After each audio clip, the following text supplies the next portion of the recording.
ટ્રીટમેન્ટમાં જોવા જઈએ તો અલગ અલગ ઓપ્શન્સ છે. દર્દી કયા સ્ટેજ ઉપર ડોક્ટરને કન્સલ્ટ કરે છે એના ઉપર એની ટ્રીટમેન્ટ આધાર રાખે છે.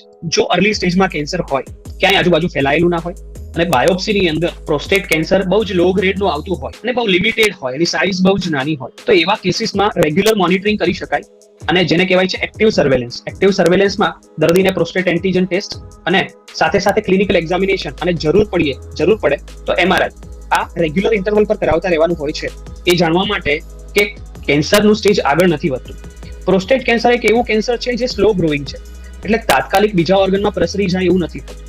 તો એમાં એક્ટિવ સર્વેલન્સ પણ એક ઓપ્શન હોય છે, સ્પેશિયલી અર્લી કેસીસમાં અને લો ગ્રેડ કેસીસમાં. ટ્રીટમેન્ટ ઓપ્શન્સમાં બીજી વાત કરીએ તો એક સર્જરી હોય છે ઓપ્શન. એ પણ ડિપેન્ડ કરે છે કે પેશન્ટ કયા સ્ટેજ ઉપર આવે છે.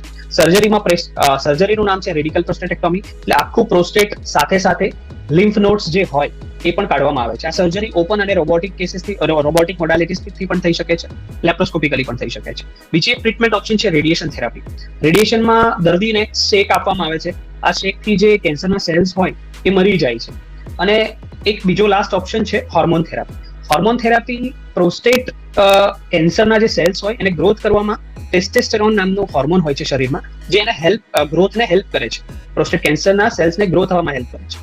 હોર્મોન થેરાપી ટેસ્ટેસ્ટેરોનનું લેવલ કંટ્રોલમાં રાખે છે અને એને ફેલાવતા અટકાવે છે.